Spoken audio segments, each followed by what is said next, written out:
The mountain is always there. It's a mountain that you never get tired of looking at its shape and the rocks and the cliffs and the way the sun lights up the mountain as you walk.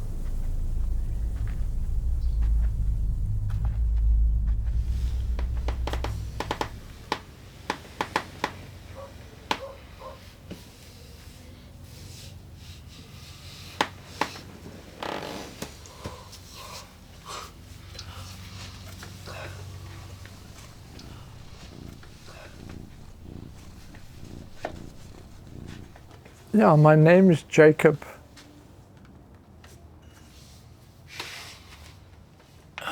I'm an old man, 77 years old.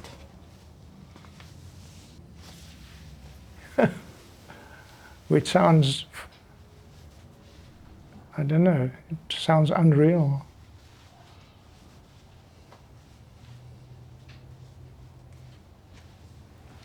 I want to die young, not old.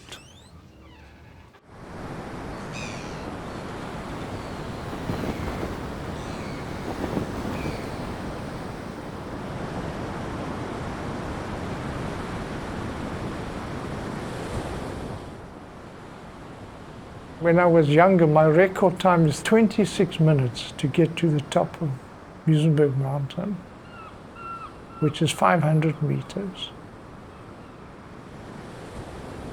I once worked out how many horsepower that is. I think it was something like a third of a horsepower.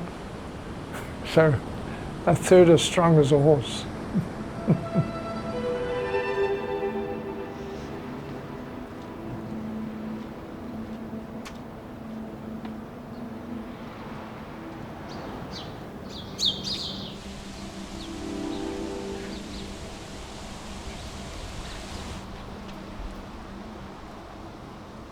Obviously, when you walk along a street, for instance, and you see cars, it's not the same as walking in the mountain.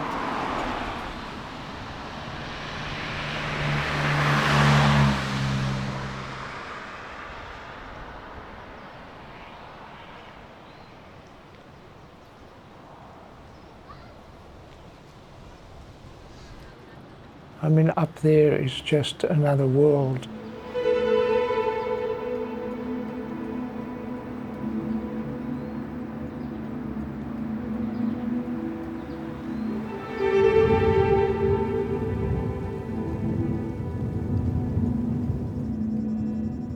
You don't see a house, you don't see a car, you don't hear anything, only the birds and the flowers and the shrub.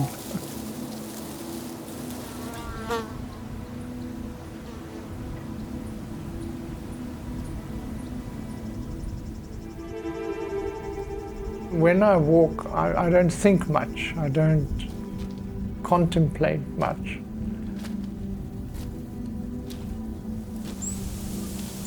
The blood is now going to your muscles and to your legs and to your arms and not all going to the brain.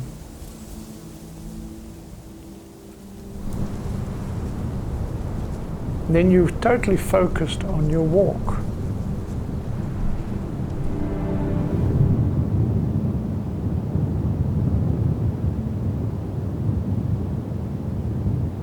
I'm at my happiest when I'm up there.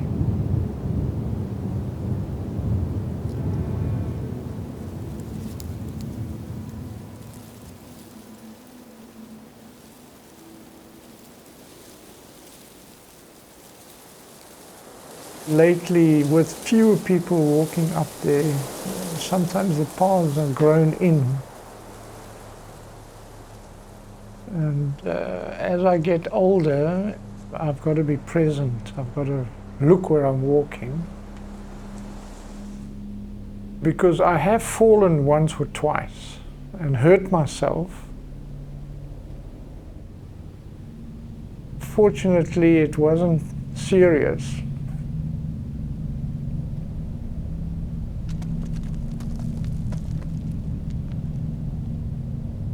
But you only need to fall once and then you don't do it again. You know, you learn from your mistakes.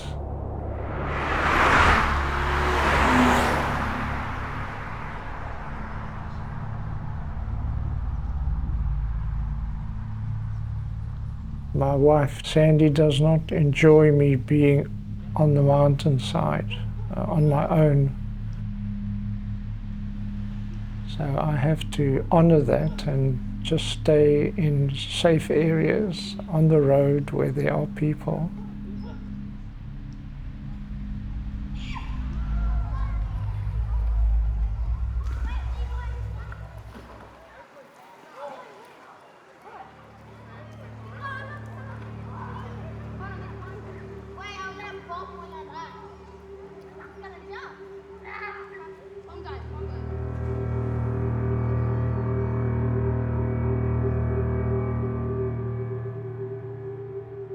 It was just the beginning of something new, and you were just a little toddler, 1 year old.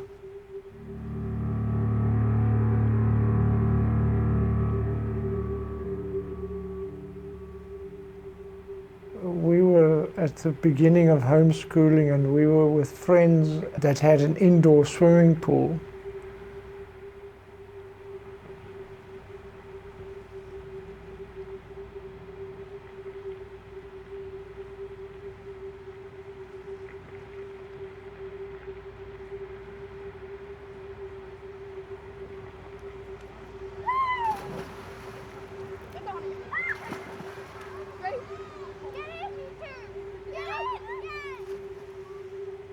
So we got to the pool and they were swimming, and I decided I'm going to try and do a somersault into the pool.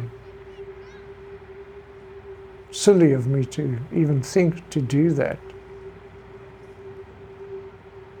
So I did a somersault into the pool, and I hit my head on the bottom of the pool, and I just felt that stun.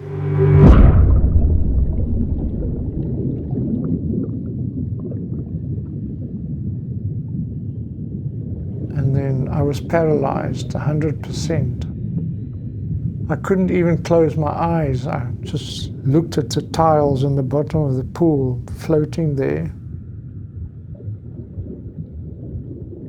And I thought, well, that's it. My children won't be able to, help me or do anything for me.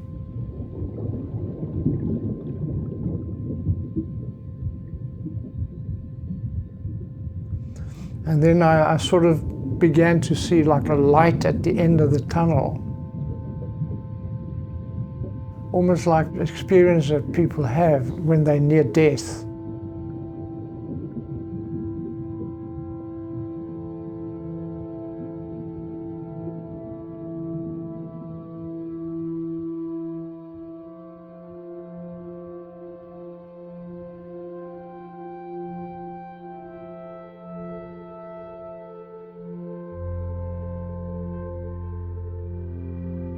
Annette ran to call Mom and said to Mom, I don't know what's wrong with Dad, but he's not coming out of the water.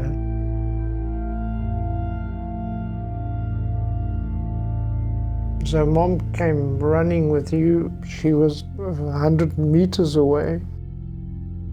When she managed to get me out of the pool, she thought that was it. I was non-responsive or anything.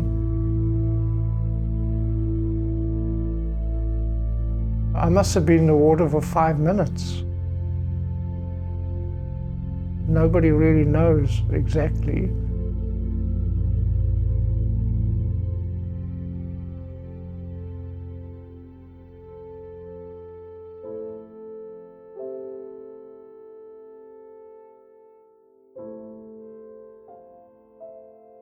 But then I got rebellious and I said, no, God, this can't be. I've got 3 children. What's going to happen to my 3 children?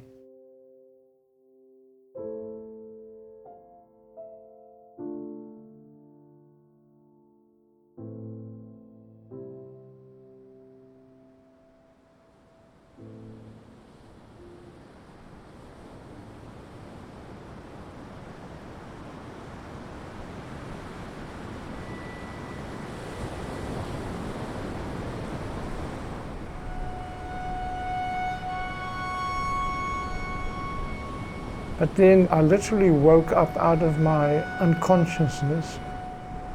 I knew exactly where I was, what had happened. And Sandy kept on, pinching me. And I couldn't feel anything, couldn't move anything. But then after about half an hour, I started beginning to get the feeling back in my feet and higher up and higher up. And Sandy was so worried, and I wasn't worried about myself. I knew I was going to be fine.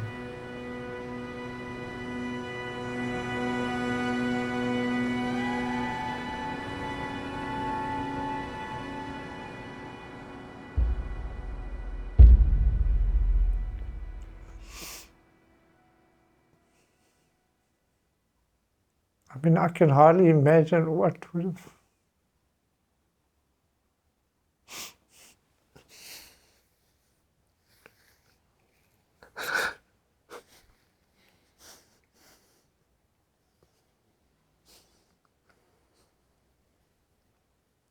I was 50.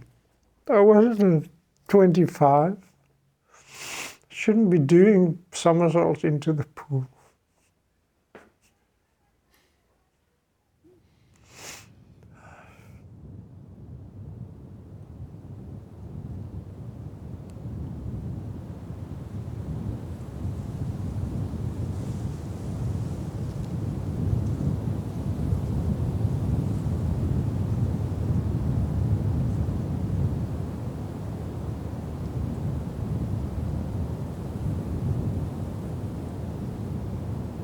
An occasion like that obviously makes a huge impact.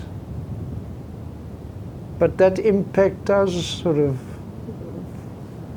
diminish, with time.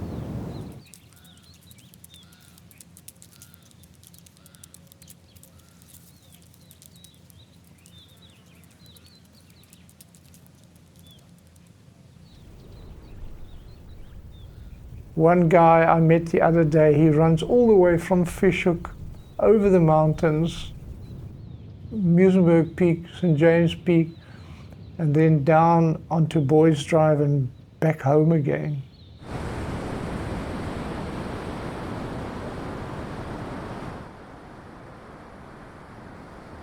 Now that's great. I wish I could do that.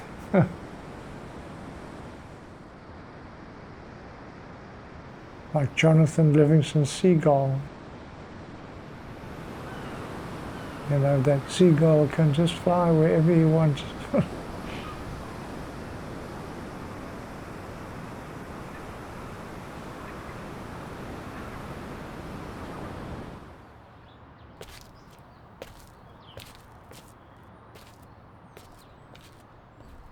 I've got a home in glory land that outshines the sun. I've got a home in glory land that outshines the sun. I've got a home in glory land that outshines the sun. Way beyond the blue. Do Lord, oh do remember me. Do Lord, oh do remember me.